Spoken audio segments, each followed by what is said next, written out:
I live in a la-la land. It's something I have been called out on a few times.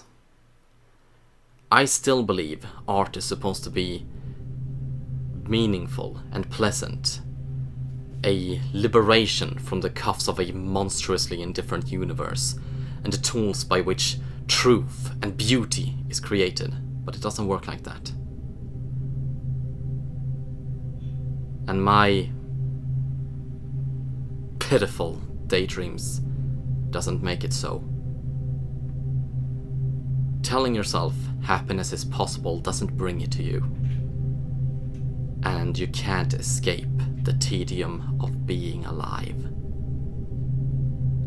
Reinvent yourself as you wish. Put on a facade. Fake it till you make it. It just doesn't matter. You'll still be worthless. People will still hate you. And I am still stuck reviewing The Blue Skeleton.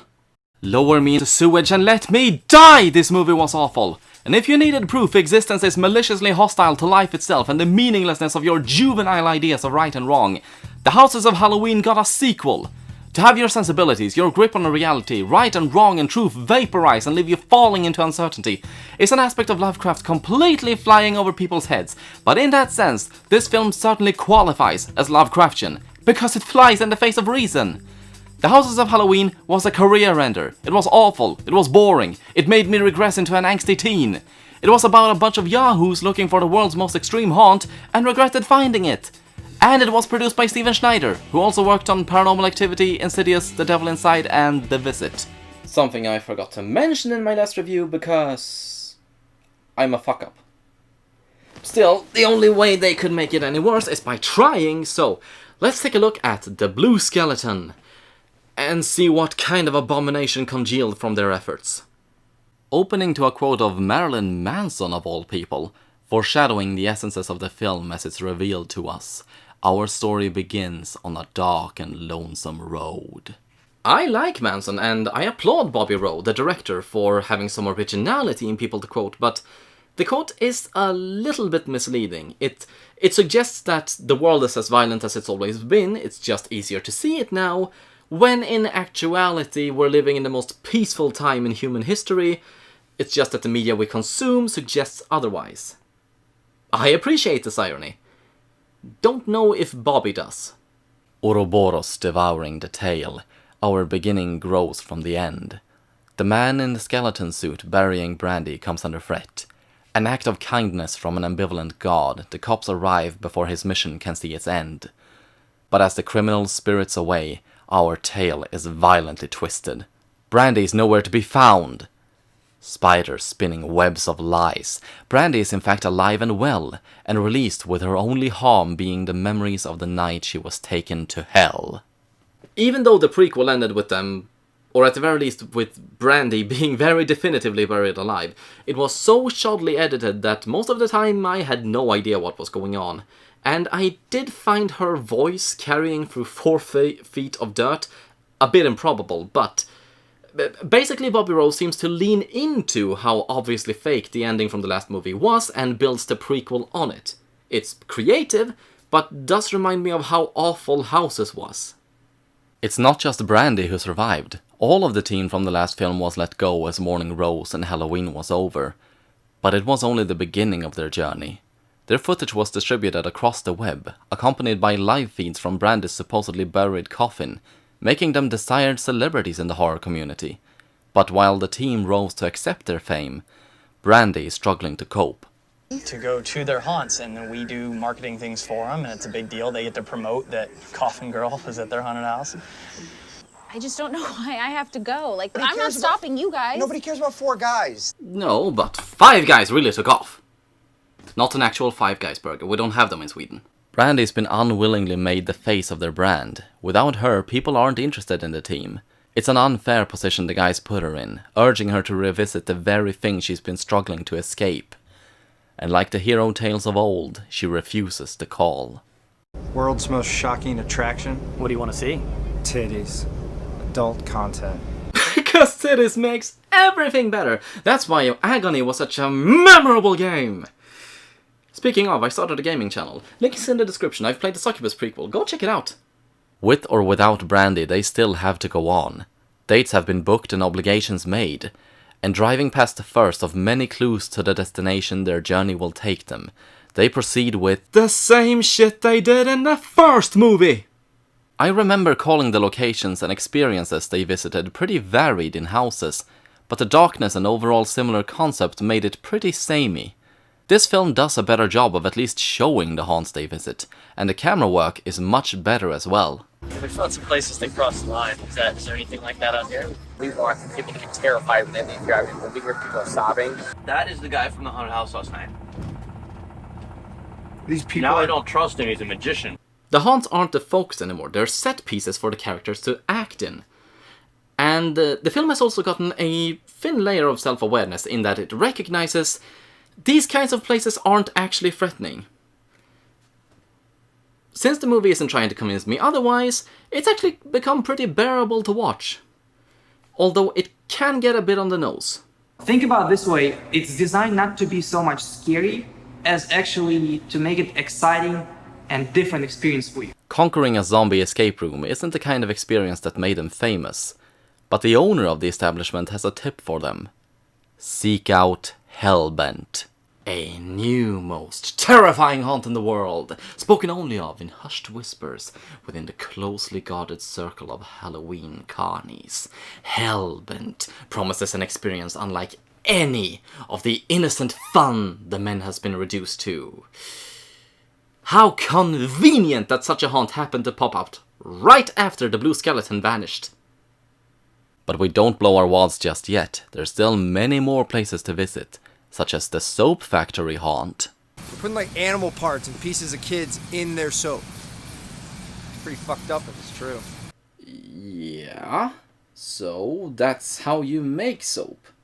I mean, not so much these days, but animal fat has been an essential part in making soap for a very long time. Or is it specifically the human fat that you're concerned with? Because if so, you should probably lay off hot dogs. A surreal dark wonderland greets them, where butlers have 3 faces and corridors distort and newborns are cooked, and strangers record them from afar.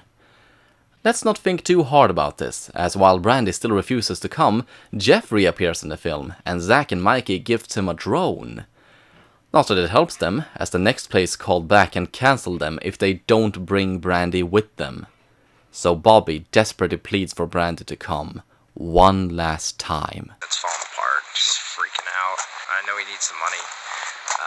We just need your help. He lined up a doctor for you to set your mind at ease. She specializes in fear. Nothing like emotional blackmail to make me truly appreciate the time spent with the character. Instead of letting her heal in peace, they want to drag her through the same swamp that disturbed her in the first place, all because they did not have the sense to keep their regular jobs. They do keep their promise though, arranging for Brandy to meet with an expert in fear and trauma to talk about her feelings. Why she hasn't been seeing someone since last year, I don't know, but it allows for some cool looking scenes in a prison and some quick character development. Fear, true trauma is awful, but there are a lot of ways that we can enjoy it and a lot of ways that we can grow from it. Fun fact, Dr. Margie Kerr isn't a character that they made up for this movie. She's a real sociologist who does specialize in fear. Not sure how believable that makes anything she says in this movie, but it's kind of impressive how little Bobby Rowe was willing to compromise, every character needing to be a real person. In essence, Brandy is angry at the guys for making her come with them to these places she's come to loathe, and the Doctor encourages her to use that anger as fuel to take back control from them, to visit these places on her terms because she wants to, and not to do it because the guys wants her to not let fear make her a victim. Because telling yourself you're not a powerless leaf on the wind, manipulated and gaslit by everyone around you, that's how you get past horrible psychological scars that you have left to fester for a year. And these winds blow with malice, bringing them closer to a tragic fate. There's Psychopomp, a mysterious stranger with video tinting powers.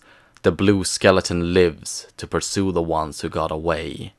All the way to Anoka, Minnesota. This is the Halloween capital of the world. Why is that? The reason is that they started trick-or-treating here. which isn't actually true.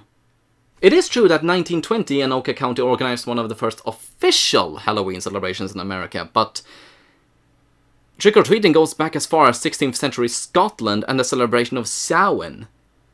It was sometimes called souling or guising, but it was pretty much the same thing for centuries. Anoka wasn't even the first place in America to do it, as 1919, Ruth Edna Kelly wrote in her Book of Halloween, "The taste in Halloween festivities is now to study old traditions and hold a Scotch party using Burns' poem Halloween as a guide, or to go a-souling as the English used. In short, no custom that was once honored at Halloween is out of fashion now." Sorry, Anoka. Still, Anoka aspires to live up to their reputation, putting on a Halloween celebration worthy of their title, balancing between the thrills of terror and fun that makes the holiday what it is. How do you compare yourself to some of the other haunts, some of the other crazy stuff people are doing? One of the trends would be to go as extreme as you possibly can, some blue skeleton. That's not really what we're about. It just occurs to me, does no other extreme haunt exist in this universe? No one's heard of Macamia Manor? Blackout? Miasma, the victim experience? The only place I know of is you want to seek out Hellbent. Okay, I guess there is that. Again, the whispers urge them, seek out Hellbent. Are they following the haunt, or is it following them? Ignorant of their schemes, Brandy does fall into joy and laughter, but from the shadows a familiar enemy watches. Even among the crowd of the zombie pub crawl, where everyone who turned up dressed as slayers were killed to provide brains for the eating contest. Losing sorely to the world-renowned Takeru Kobayashi, Bobby and Mikey spend their night with their heads in the dumpster before the journey resumes, bringing them to the Zombie 5K, a spectacular zombie run through an intricately constructed post-apocalypse cityscape.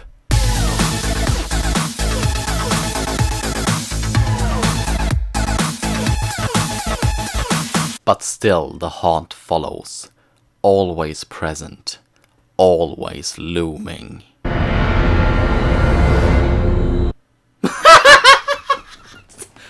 Seriously?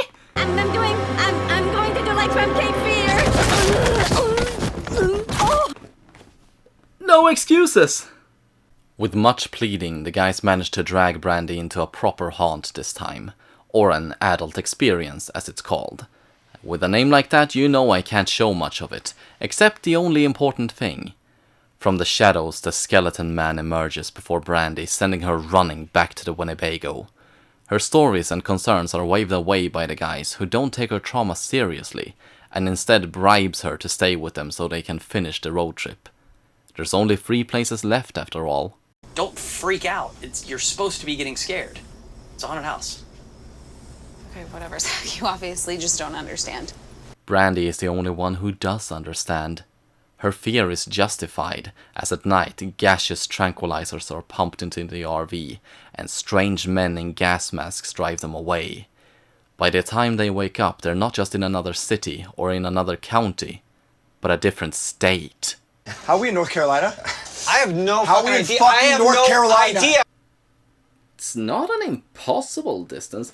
You were in Atlanta and you were driven to the Outer Banks. That's a distance of about 630 miles. According to Google Maps, it would take about 9.5 hours to traverse that distance. What impresses me is I used to make a similar journey when I was a kid between my parents' houses. It'd take about 7 or 8 hours, but the distance was half as far. What the hell kind of speed limits do you have in America? Also, Bobby, you have a cell phone signal.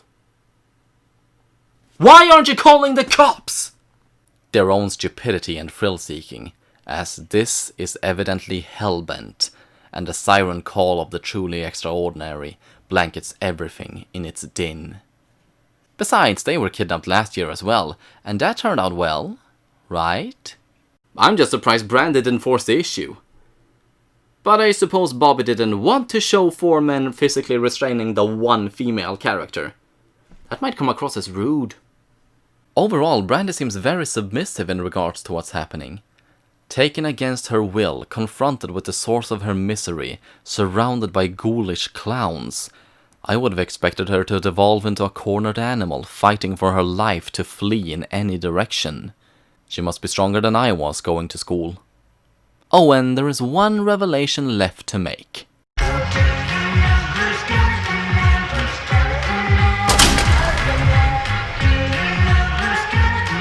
Who lives on Haunted Lane? Surprise! Hellbent was in fact the blue skeleton all along.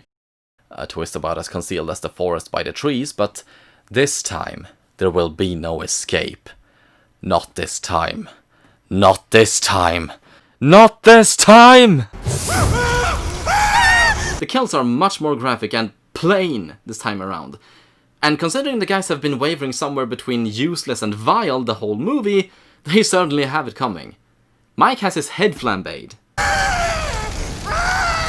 Bobby gets waterboarded, with blood, and his head smashed in. Zack gets cut into pieces with a chainsaw. And Jeff is freaking hung! There are no cops coming to save her this time. She's the only one left, and there is no escape. They're waiting for her in every direction, surrounding her. A lamb for their slaughter. What horrible fate awaits her? What last terrible secret will she be made privy to? What is this sick joke? It was the guys the whole time? They were hazing her, abusing her, gaslighting her? Driving her to the edge of insanity for their worthless video? How could they do this? How could they betray her like this? She thought they were her friends, her family, and they made her a puppy to kick for fun? So they want fun? They wanted extreme? Well, how's this for extreme?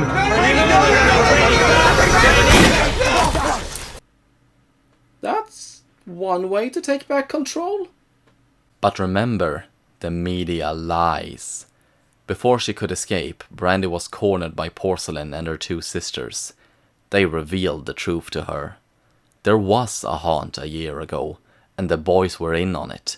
They set this whole climax up as part of the same haunt, to torture and terrify her for fun and profit. But she doesn't have to be their victim. With a blood bag and a prop gun, she could twist the tables and end this on her terms. Ready. Holy shit. What the fuck are you doing? Oh my god, are you kidding me? Fun fact, if you rewind the video and look closely at the gun, you will see Brandy's finger is nowhere near the trigger. Production error? Or a clever hint? Personally, I guess production error. It's a very small hint to throw in right before the reveal. You've got your fucking big ending, and you've got your fucking dumb shirt. You know about I'm done this? with you guys. What is the essence of horror? To let your fear control you? Or to face and rise above it? The blue skeleton ruined Brandy's life, but through their machinations she came to see her friends for the sanctimonious bastards they are, and allowed her the dignity of repaying them. This is how our story ends. A horror story with no threat. A mass murder with no murderer. Growth through self-destruction. A monster that offered salvation. And a viral YouTube video. And a cheesy as fuck narrator. That was The Blue Skeleton, and it's much better than The Houses of Halloween, but it's still a bad movie. The Blue Skeleton has all the building blocks of The Houses of Halloween, with a crisper delivery, more variation, deeper characters, an interesting twist, and a story. Not a particularly impressive story, but it does have a story, which right there is more than could be said about its predecessor.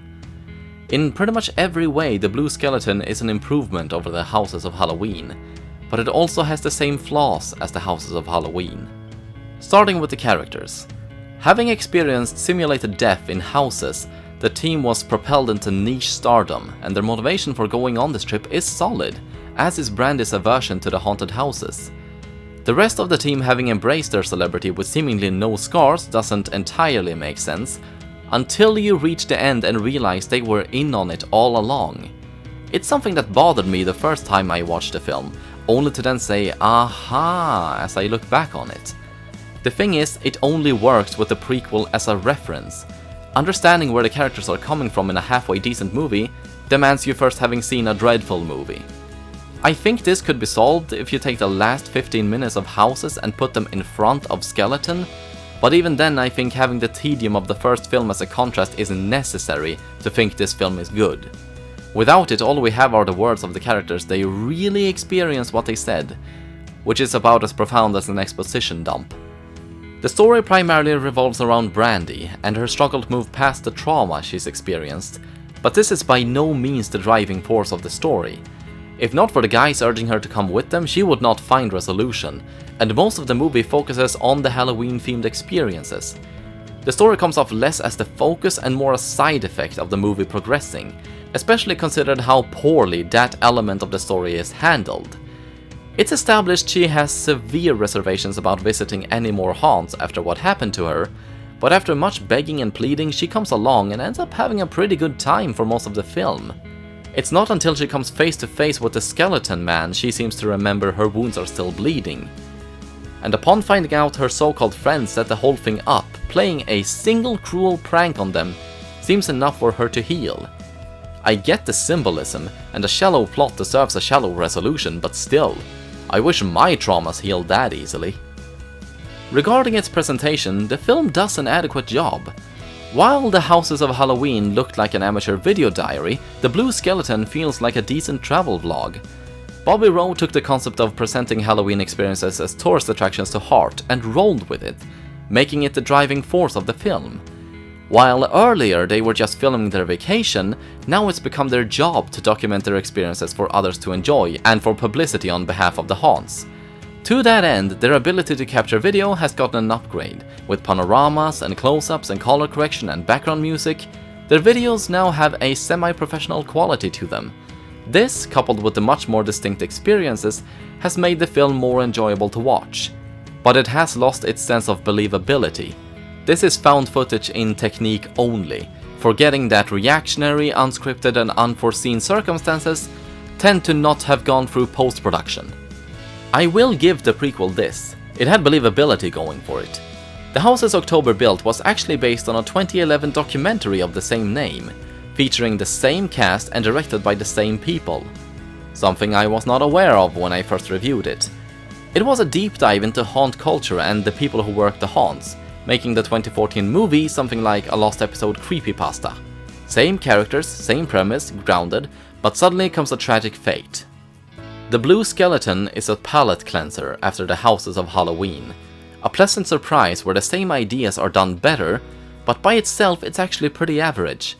Despite improving on many things, it didn't seem to do anything about the flaws. A fresh coat of paint on a rotten wall, it looks nice so long as you don't go prodding at it. And I sentenced the Blue Skeleton to a 5 on a scale of 11. I think they missed the trick to not have Porcelain be played by Dr. Margie Kerr. Symbolically, it would have made sense. It would have added some lore to the Blue Skeleton. And it would have been something fun to nerd out over. Thank you all for watching. I have been Cole Scratches. Make sure to follow my art channel, my DeviantArt, my Twitter. Like, comment, subscribe, tell a friend, and I hope you will see me again next time to take another look at what I found.